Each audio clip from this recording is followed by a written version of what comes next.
Bueno, continuamos entonces con la segunda mesa de esta mañana, con el trabajo de Matías Guiri, titulado La Revolución Copernicana como ejemplo problemático de cambio teórico, un comentario a un trabajo de Comesaña de 2002, La verdad y éxito de la ciencia, a propósito de un artículo de Kyle Stanford. Muchas gracias. Si bien soy socio hace unos meses, quería caer en la fiesta. 50 años no se cumplen todos los días, supongo, y hay brindis, así que bueno, quise hacer algo para poder estar acá presente. Entonces, ateniéndome a la consigna, busqué a ver en la revista qué podía comentar. Digamos, mi tema favorito es la historia de la ciencia, la historia de la astronomía. Y bueno, encontré el buscador anda muy bien, así que encontré un artículo donde ejemplificaba por lo menos con la historia de la astronomía. Y es este artículo de Manuel Comesaña, que es a su vez un comentario sobre el artículo de un filósofo estadounidense que salió publicado en la revista Philosophy of Science. El autor es Kyle Stanford. Y bueno, Comesaña en su artículo dice que la explicación que da Stanford es tendenciosa. Vamos a ver por qué. ¿Qué es lo que hace Stanford en su artículo? Lo que hace es explicar que el éxito antirrealista en la ciencia radica en la relación de equivalencia empírica entre una teoría más o menos verdadera y otra totalmente falsa. Es decir, hay teorías que si bien pueden llegar a ser totalmente falsas, después vamos con el ejemplo que es a lo que voy a ir yo, pueden llegar a consecuencias observacionales verdaderas, así como también puede llegar a alguna teoría que tenga alguna parcialidad de verdad o aproximación de verdad.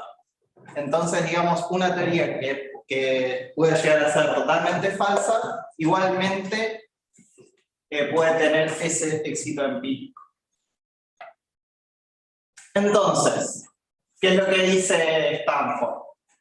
Una cosa que dice es, las predicciones derivadas de una teoría parcialmente verdadera pueden proceder de su parte falsa. Es decir, puede haber teorías que sean aproximadamente verdaderas, pero igualmente las consecuencias observacionales podrían derivar de la parte falsa de esa teoría, y entonces cuando yo hago la corroboración, bueno, veo que la teoría no la pasa, esa corroboración. Y después dice, una teoría totalmente falsa, pero que hasta el momento se las ha arreglado para salvar todos los fenómenos conocidos en su dominio de aplicación, hará predicciones sobre la aparición de fenómenos novedosos en ese mismo dominio, en el que la maquinaria de la teoría ya se ha mostrado capaz de salvar los fenómenos. Y eso le dará la oportunidad de que dichas predicciones sean exitosas. Con esto quiere decir que una teoría totalmente falsa que la viene aguantando, puede ser que todavía siga demostrando su temple un poco más.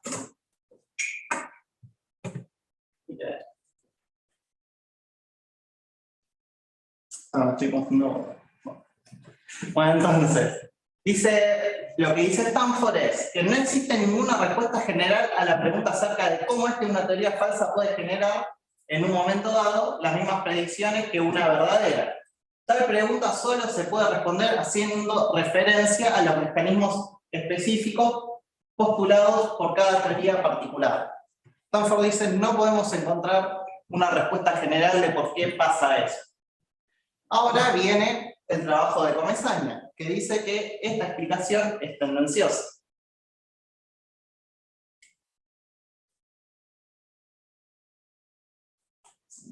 Se resiste. Sin pila. Ahí está. Bien. Entonces vamos con la explicación de Comesaña.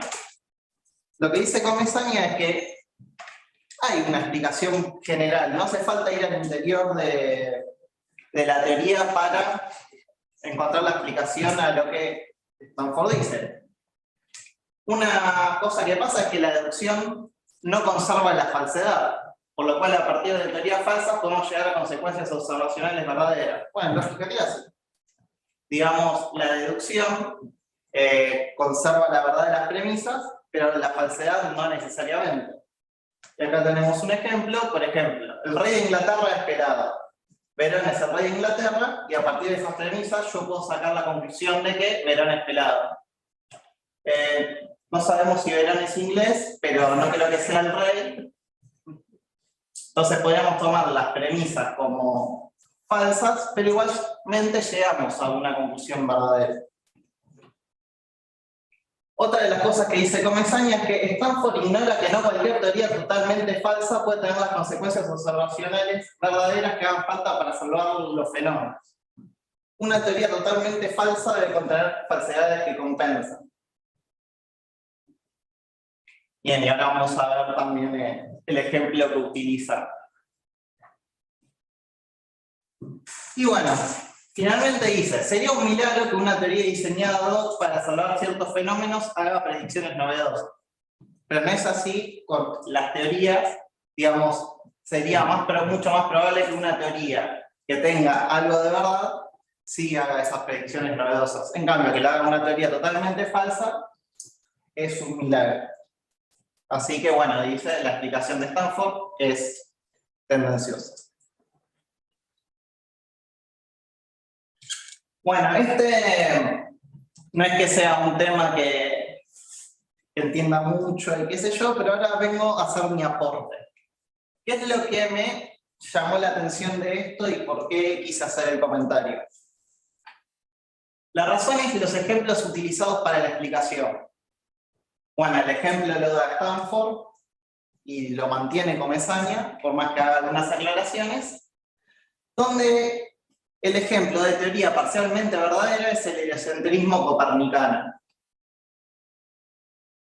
Que acá, bueno, el Sol en el centro, los planetas girando alrededor, la Tierra ya es un planeta, la Luna gira alrededor de la Tierra. Digamos que no es una teoría tampoco totalmente verdadera, ya está descartada, pero según Stanford, bueno, sí, es la teoría parcialmente verdadera, en cambio, la teoría totalmente falsa es la teoría tolemaica mejorada, que es el geocentrismo, con epiciclos y deferentes. A la época de Copérnico ya la cantidad de epiciclos y deferentes eran bastantes. Y bueno, los dos autores la toman como una teoría totalmente falsa. Y esto es lo que yo vengo a hacer mi aporte crítico. Si no me creen a mí, puedo hacer una apelación a la autoridad. Vayan a ver, por ejemplo, el manual de Solis y Selles, pero bueno, voy a explicar yo. Primero, a ver, Copérnico no construyó su teoría elaborando modelos de datos. Su teoría fue elaborada con el fin de ser observacionalmente equivalente al tolemaicismo mejorado. En la época de Copérnico, el sistema tolemaico se lo fue corrigiendo, se le fue agregando epiciclos, se le fue agregando deferentes. Pero el problema no era que le erraba las predicciones, o sea, servía bastante. El problema era que no era lindo, o sea, era un lío de círculos, era algo feo de ver. Entonces había una motivación muy grande en simplificar eso. Pero Copérnico no es que construye su teoría porque ve cosas diferentes, entonces piensa que hay que borrar la astronomía tolemaica y que ya no sirve, sino lo que hace es una simplificación del mismo modelo. O sea, lo hace observacionalmente equivalente. Y ahí está la frase que utilizan en los artículos que yo comento, que me impacta mucho, que dice: el tolemaicismo mejorado fue exitoso porque es observacionalmente equivalente al copernicanismo. Y no, la verdad histórica es que el copernicanismo fue exitoso porque era observacionalmente equivalente al tolemaicismo mejorado. Además, Copérnico, al igual que Ptolomeo y sus continuadores, están motivados por consideraciones arcaicas como la fidelidad al principio platónico y aristotélico de movimientos circulares y uniformes de esferas materiales. Digamos, Copérnico no es que haya hecho una gran revolución, sino lo que hizo es agarrar el modelo tolemaico mejorado y tratar de pautar unas equivalencias. Para eso le tuvo que dar movimiento a la Tierra, centralidad del Sol, pero sigue teniendo sus problemas. No es un modelo totalmente diferente. Si vamos al caso de la inconmensurabilidad, podemos discutir si hay inconmensurabilidad entre el modelo copernicano y el tolemaico. En todo caso, la inconmensurabilidad vendrá después. Pero si hablamos de Copérnico, yo diría no necesariamente hay inconmensurabilidad. Entonces, ¿por qué asumir el modelo tolemaico mejorado como totalmente falso? A ver, si el modelo copernicano tenía parte de verdad, ¿por qué no se la damos al modelo tolemaico? Si de hecho el modelo tolemaico fue construido en base a observaciones, Ptolomeo la mayor parte de las observaciones las agarró de Hiparco, y se construyó un dispositivo geométrico que funcionó bastante bien. Se le tuvo que hacer mejoras ad hoc, epiciclos diferentes, que el mismo Comesaña indica que Copérnico también tuvo que usar estos artilugios. Pero entonces la pregunta que me hago ¿es totalmente falso el modelo tolemaico? Si puede dar cuenta muy bien de los movimientos de los planetas, indica muy bien cómo se mueven, sobre todo en qué parte cada planeta va a estar. Pudo hacer predicciones de lo más útiles, eclipses, posiciones planetarias, funcionó bastante bien. Entonces el problema de Copérnico, si vamos a la historia de la ciencia, fue que le quedó una maquinaria muy compleja y siempre es mejor simplificar. Pero bueno, ambos modelos podían realizar las mismas predicciones. Copérnico elaboró su modelo para que prediga lo mismo que Ptolomeo. Ambos modelos además tuvieron que recurrir a hipótesis ad hoc para salvar algunos fenómenos. Copérnico también necesitó de epiciclos. Y en fin de cuentas podríamos asumir al modelo de Copérnico como una simplificación del tolemaico mejorado. Entonces, si hablamos de Copérnico, capaz que no tendríamos que hablar de una revolución, sino una reforma. La revolución vendría después, ya con Galileo, Kepler, Newton. Pero en Copérnico, que es el que trae como ejemplo, la revolución no estaría. En síntesis, si tomamos el modelo copernicano como parcialmente verdadero, yo pienso que debemos hacer lo mismo con el tolemaico. Esta última cosmovisión se elaboró a partir de observaciones disponibles de la época y su éxito observacional fue notable. Evidentemente, algo de verdad sobre la realidad reflejaba. Podemos decir que fue un milagro, un sistema que duró 14 siglos. Así que, además también, decir que la teoría tolemaica no es totalmente falsa, refuerza el argumento de Comesaña. Así que bueno, sus aciertos no fueron milagrosos. Así que bueno, como conclusión, más allá del debate Stanford-Comesaña, que ahí no es mi campo, me quiero correr totalmente, lo que digo es que el ejemplo utilizado, propuesto por Stanford, es incorrecto. Ambos modelos son equivalentes, o sea, no empíricamente, sino geométricamente. O sea, lo que hace Copérnico no es más que una simplificación. Así que no podemos decir que uno es parcialmente verdadero y otro totalmente falso. Pero bueno, muchas gracias.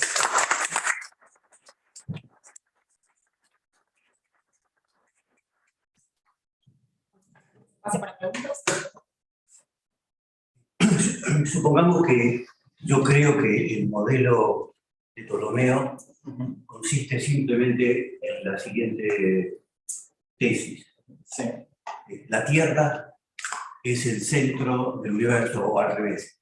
El Sol gira alrededor de la Tierra. Sí.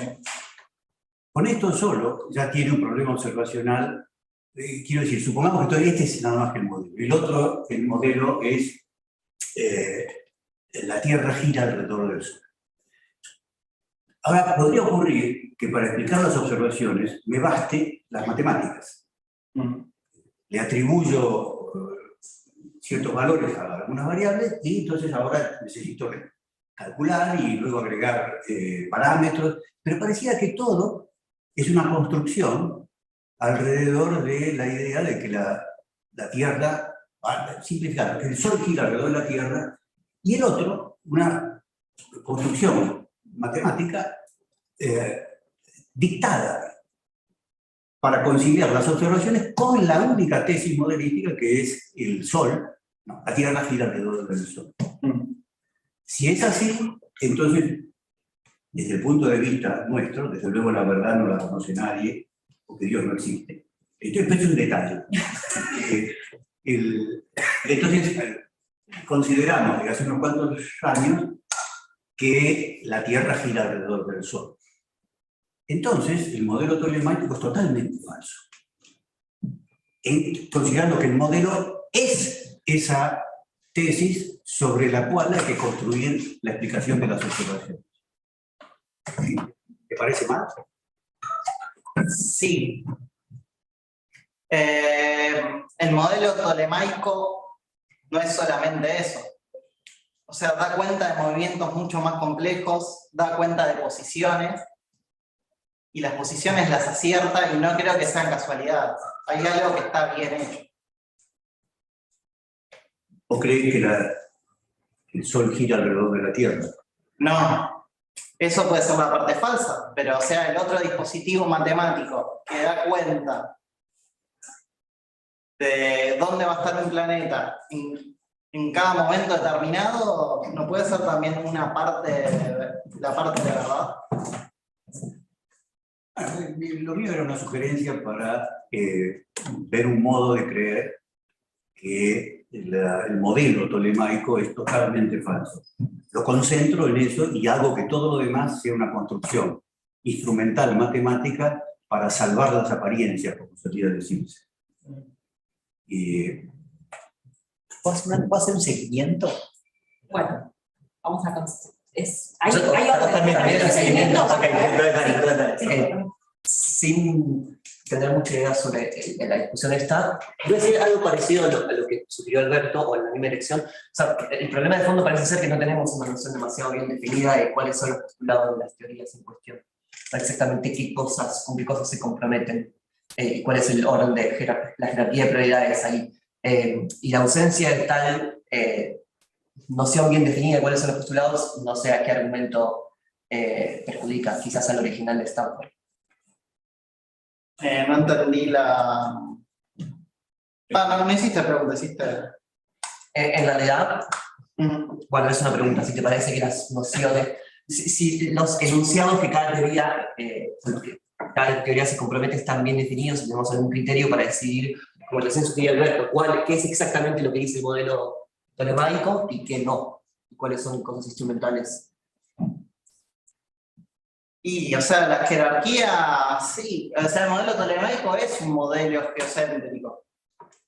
Si nosotros lo reconstruimos, qué sé yo, o sea, miramos desde una mirada actual y podemos decir, sí, el modelo tolemaico era geocéntrico. Ahora, o sea, la Tierra en el centro y los planetas moviéndose alrededor de la Tierra no es lo único que dice, y además tuvo que utilizar más el subtilugio donde la Tierra no está ubicada exactamente en el centro. Entonces, digamos, es un conjunto, la teoría es un conjunto de hipótesis. Después, o sea, de dónde viene la parte donde Ptolomeo le acierta, y puede ser de otra, pero... Voy a dar un ejemplo muy estúpido para que se entienda el punto. O sea, en tanto teoría astronómica, supongo que postula la existencia de planetas. Y sí, quizás no se compromete con que los planetas están hechos de queso, ¿sí? Lo cual sería falso. Entonces, por eso, en esa medida es verdadera. Entonces, por eso me interesaba ver exactamente qué es lo que se compromete en la teoría y de acuerdo con ese límite, ahí uno puede decir es totalmente falsa. Claro, pero a ver, si el planeta está hecho de queso o no, no implica, o sea, que le acierte o no a la... No, sí, Pero... Digamos, me parece, o sea, muy injusto, primero porque vengo de la escuela de Christian Karman, así que creemos en Dios, y en que Ptolomeo dice... Y que la Tierra se centra en el universo. Bueno, también. Pero... Hay que revisar el VAR. No sé si es un chiste o no, pero... No, a ver, sí. Por ahí puedo. Sí. Digamos, que una teoría sea totalmente falsa no es un concepto raro, es bastante claro. El concepto raro es que sea parcialmente verdadera, que es la locura, digamos, en la cual se discute dentro del realismo, ¿no? No es que yo le tenga respeto a toda la discusión realismo-antirrealismo, pero bueno, básicamente, como obviamente todos sabemos que no podemos saber que las teorías son verdaderas, y ellos se empieza a hablar de verdad parcial, de subjetitud, de lo que fuere. Y bueno, el punto es que medir eso es una cosa, un bicho bastante raro, ¿no? Es obvio que las dos teorías son completamente falsas, la de Copérnico y la de Ptolomeo. Hay un sentido claro en el que las dos son completamente falsas. Yo lo que comparto con vos es que si vas a decir que Copérnico es parcialmente verdadera, no entiendo por qué sería parcialmente verdadera, perdón, aquí como ahí con los planetas. ¿Por qué sería completamente falsa Ptolomeo? Efectivamente, no sé por qué es un ejemplo de teoría completamente falsa. No entiendo qué significa parcialmente verdadera tampoco. Pero que son partes verdaderas, no sé qué sé yo, no sé. No, pero eso es lo que dice él, que se da como parte de verdad. Pero, digamos, la de Copérnico es que la Tierra, que encima sabemos ya que la Tierra, o sea, hay un... O sea, las dos son falsas. Las dos son falsas. Sí, Indiscutiblemente. Las dos son falsas porque la Tierra no gira alrededor del Sol, sino que giran ambos alrededor de no sé qué, y porque Copérnico dice un montón de cosas que hoy consideramos falsas. Sí. La pregunta es por qué es más verdadera. Y además está hecho sobre el modelo de Ptolomeo, es una simplificación. Y lo raro es pensar que sea, no que sea un poco más verdadera, sino pensar que una es completamente falsa y la otra es parcialmente verdadera. Yo comparto esa cuestión. Lo cual no implica que no haya una revolución. Eso es una afirmación más fuerte. Pero la dicen muchos historiadores igual, no es que eso... Y es fuerte dicha por cualquiera. O sea, la revolución vendría después, ¿no? Pero, digamos, no se entiende por qué aparecería de la falsedad a la parcialmente verdad, a la verdad parcial en un paso, no se entiende por qué. Concuerdo. A mí me parece que la noción de revolución aquí tiene mucho que ver con el contexto teológico. El peso de siglos de la Tierra, el centro del universo, cambiado, es revolucionario en un sentido mucho más amplio que el científico. Así que me parece que la idea de revolución concierne a eso, es una especie de ofensa directa y brutal a una tradición de siglos que estaba contenida en la teología cristiana. Así que en la teología cristiana del momento, porque ahora se ha tomado en cuenta. Entonces, eso para defender la idea de que se aplique la noción de revolución cultural a ese, sin alusión a ningún Xi Jinping previo. No, pero además la Tierra es un planeta. Pero o sea, astronómicamente la Tierra es un planeta. Pero, en un nivel tan poco sofisticado, una teoría parcialmente verdadera puede ser, suponiendo que la verdad fuese que el Sol es el centro geométrico de... Yo supongo que en el artículo se usaba esto como un ejemplo ilustrativo, pero parcialmente verdadera puede querer decir esto. El Sol, no, la Tierra gira alrededor del Sol, en un sentido laxo de gira. No dice que gira con el Sol como centro, sino gira alrededor del Sol, queriendo decir, no es al revés. Y además puede decir, y gira en una órbita circular. Ahí esa otra tesis es falsa y la primera tesis es verdadera. Pero Ptolomeo puede decir lo mismo, hay un montón de cosas que Ptolomeo le pega. Y sí, eso es lo El que... mundo este también va a ser parcialmente verdadero. ¿Y qué cosas la pega? Le pega un montón de predicciones, sí. No, El recorrido. Que los planetas se mueven. Por ejemplo. Que la luna gira en torno a la Tierra. Que la Sí, luna también. gira alrededor de la Tierra. También con eso podés predecir eclipses, o sea, tenés su parte de... No, pero lo empírico no importa. Lo que importa es a nivel teórico. Sí, está bien, ya, concedo eso. Por eso mi primera observación era concentrar la idea de modelo tolemaico a una sola tesis. La tesis de que la Tierra gira alrededor del Sol. Eso es trampa. La Tierra- Eso es trampa. No es trampa porque es un ejemplo de teoría totalmente falsa. Totalmente falsa. Conceptualmente, lo totalmente falso quiere decir todas las tesis que constituyen el núcleo teórico son todas falsas. Bueno, simplificando, la tesis es una y esta. La simulación de que hay ejemplos históricos siempre es provechosa. Uno podría simplemente plantear el ejemplo en abstracto. Y entonces yo podría decir, tiene una sola tesis, las demás son subsidiarias para las matemáticas que hay que hacer para salvar las apariencias. Y del otro lado podría decir, tiene dos tesis. Una, las órbitas son circulares, y la otra es, ¿cómo era?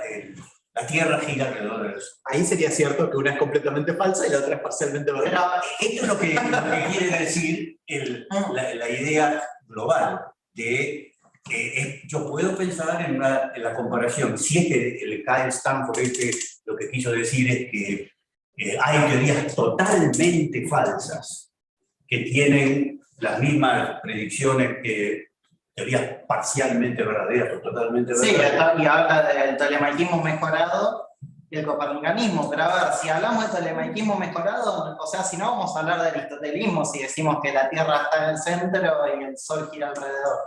Acá se habla de una maquinaria mucho más compleja. Eso en cuanto, o sea, ¿por qué no es totalmente falsa? O sea, no podemos, si hablamos del tolemaiquismo mejorado, no podemos tomar nada más en cuenta ese postulado. Después, en cuanto a revolución, volvemos al histórico. Decís que fue revolución porque alteró el cristianismo de la época. Copérnico no fue el primero que propuso el heliocentrismo. Aristarco. Claro, ahí no existía el cristianismo. Se lo olvidaron los... Ahí no existía el cristianismo y tampoco prosperó. ¿Y eso qué significa? No, vengo a defender el cristianismo como bueno. Es cristiano, pero está bien. Cristiano. Pero una cosa es comparable con la otra. El hecho de que sea una revolución, que en ciertos siglos hayan cambiado un dogma, es una revolución, a pesar de que en un siglo anterior la misma observación no cambiara nada culturalmente, a lo mejor porque no les importaba, les daba igual, pero son compatibles. Yo tendría que explicar, suponiendo que yo acepto plenamente que la consideración histórica de ese ejemplo requiere mucha más sutileza que la que campea en estos artículos. Y entonces concedo que es un poco, es marketinero utilizar en la discusión de K. Stanford y Comesaña, utilizar el ejemplo histórico tan maltratado. Eso lo concedo. Por eso trataba de reducir los conceptos que están en pugna, la idea de teoría totalmente falsa con la idea de teoría parcialmente verdadera, concediendo que eso sea pertinente para las consideraciones de los casos históricos, tratando de imaginar cuál sería, como suele decirse, un ejemplo de bolsillo para mostrar que es posible, si es una teoría totalmente falsa. Pareciera que el antirrealista quería decir que una teoría totalmente falsa es tan sostenible como una teoría verdadera o incluso parcialmente verdadera. Parecía. Ahora, si uno dice, bueno, no hay teorías totalmente falsas, bueno, entonces no hay ejemplos históricos, pero hay un concepto. La idea de usted no tiene ninguna razón lógica para creer que no es posible que haya una teoría totalmente falsa, que haga las mismas predicciones que teorías parcialmente verdaderas o verdaderas. Por lo tanto, antirrealista tiene que ser. Me parece que esta era la idea que subyacía a pero En ese debate yo no me quiero meter, lo que yo digo, el ejemplo que utilizaron, o sea, no sirve y a un historiador le va a pegar que o sea, se use un ejemplo marketineramente y que a Ptolomeo se lo reduzca como el telemaiquismo mejorado encima, o sea, tenés árabes, tenés civilizaciones. ¿Podemos hacer preguntas más, si quieren? ¿Sí? Sí, lo primero. Perdón, Ari, perdón. Eso te vas a volver atrás mío. Dale, Ya te vi, pero vas a retar. No, primero quizás, o sea, contra lo que decía Alberto, si te centras solo en la tesis de qué se mueve alrededor de qué, o sea, a la larga los movimientos en el espacio son todos relativos. Vos podés dejar quieta una cosa y considerar que se mueve la otra, o al revés. O sea, incluso podés tomar la astronomía actual y armar tu eje de coordenadas de manera tal que la Tierra esté quieta. Entonces, si va a haber alguna diferencia entre cuál es verdadera y cuál es falsa, no tiene que estar ahí. los epiciclos que necesitas para eso. Sí. Pero, qué sé yo, es lo que hizo Tycho Brahe, por ejemplo, en la época. O sea, no sé, me parece que en eso tenés un punto, de que si hay alguna diferencia sustantiva entre las dos, tenés que ir a mirar el detalle de cómo son las dos teorías.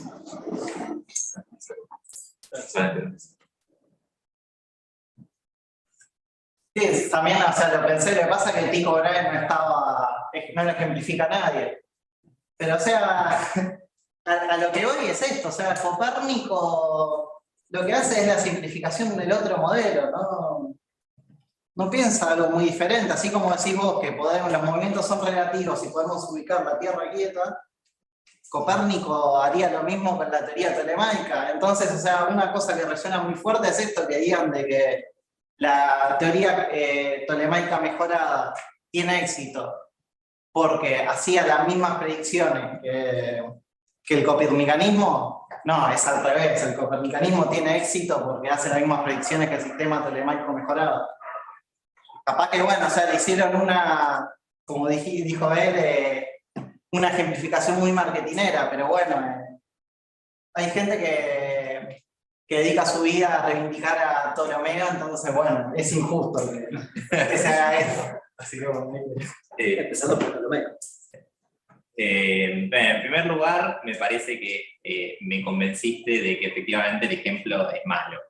El ejemplo está mal. Lo segundo que me convenciste es de algo que ya me había convencido Cristina González hace mucho tiempo, que las discusiones de antirrealismo de los 80 solamente te llevan a un vacío existencial. Que nos hace preguntar por qué estamos acá. O sea, ¿por qué estamos discutiendo esto?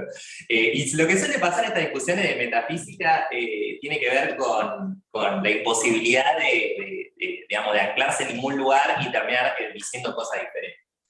Acá el tema es que lo que está presupuesto, lo que trata de hacer, me parece, Stanford y el lado que separa Comesaña, Stanford trata de defender antirrealismo mostrando cuestiones, tratando de poner las cuestiones que está diciendo en el idioma del realismo. Y lo que tiene el realismo científico en este caso es la hipótesis de que hay una aproximación constante a la verdad. Por ende, a medida que avanzas en el tiempo, los modelos que aparecen son más verdaderos que los modelos anteriores. Ahora bien, cuando Santi explicó en su respuesta a Moretti cuál era el sentido de hablar de inconmensurabilidad, el sentido de hablar de inconmensurabilidad es justamente decir que esa hipótesis de realismo científico no sirve para nada, ¿no? Que no hay una manera no tiene una base estable, arquimediana, de donde decir esta teoría es más verdadera que esta otra. Ni siquiera puede decir es mejor que esta otra, a menos que, porque los valores también se van moviendo, aunque cuando son dos paradigmas sucesivos, los valores son más o menos parecidos. En ese sentido, vos también estás haciendo una pequeña trampa, creo yo, que es que tu defensa aguerrida del tolemaicaísmo mejorado es una defensa instrumentalista. O sea, vos estás tirándote contra una discusión realista en términos instrumentalistas. Vos estás diciendo que el tolemaicaísmo está re bueno porque predice muy bien o porque tiene resultados cognitivos súper interesantes. que no es la misma medida, la misma vara con la que lo están, digamos, usando los otros dos autores que aparecen en tu comentario, que lo que están diciendo es que lo están moviéndose en términos de verdad y no verdad, y vos lo estás moviendo en términos de útil o no útil. Y a mí me parece que tu forma de hacerlos mejor, me parece que tu forma de tratarlos mejor y es más consistente con los datos que existen, historiográficos, pero estás hablando de otra cosa. Estás juzgando la teoría bajo otra cosa. Justamente, Alberto creo que está planteándote, bueno, si yo entiendo que la teoría como un sistema de enunciados, y sabemos que hay una cantidad de esos enunciados que son falsos, y aparte son enunciados que incluso son jerárquicamente importantes, son leyes, como por ejemplo, la Tierra está quieta y todo se mueve alrededor, entonces se tendría que dar todo el edificio, y vos estás diciendo, no, bueno, pará, pero defendamos el modelo. O sea, otra vez estás hablando de otra cosa. No defendés el modelo, estás defendiendo el sistema de cálculo que se usa para las predicciones. Lo cual está bien, pero otra vez estamos hablando de dos cosas diferentes. Entonces, claro, no nos vamos a poner de acuerdo. Lo que es lo que suele pasar en las discusiones sobre metafísica, y por eso no nos gusta a Cristina y a mí. Yo ahí voto, soy Cristina Gonzalita de la metafísica. En realidad, Carnapiano viejo. Para. A ver, tenemos un comentario, no sé si querés responder, o tenemos un comentario más, una pregunta más. Igual, o sea, yo no me quería meter en la discusión. Es más, vos me dijiste no te metas. Y bueno, O sea, soy consistente con mis consejos, no te metas. Hay una cosa importante que pusiste de manifiesto, y es la liviandad con que en toda esta discusión se ha manejado qué cosa es una teoría y qué cosa es un modelo y qué es lo que contiene una cosa y la otra. Me parece que si tu propuesta y la discusión que suscitó ponen de manifiesto también cierta falta de compromiso, porque siempre tenemos algún compromiso como punto de partida. No creo que exista. No, ya lo dije. Y me parece que la discusión puso en manifiesto eso. Es un ejercicio, ¿no? Un ejercicio un poco condenado por las razones, una de las razones que envió Leandro, pero bueno, creo que vale la pena, y además me alegro que te hayas involucrado en un ejercicio de esta naturaleza. me gané el brindis. Última pregunta, última.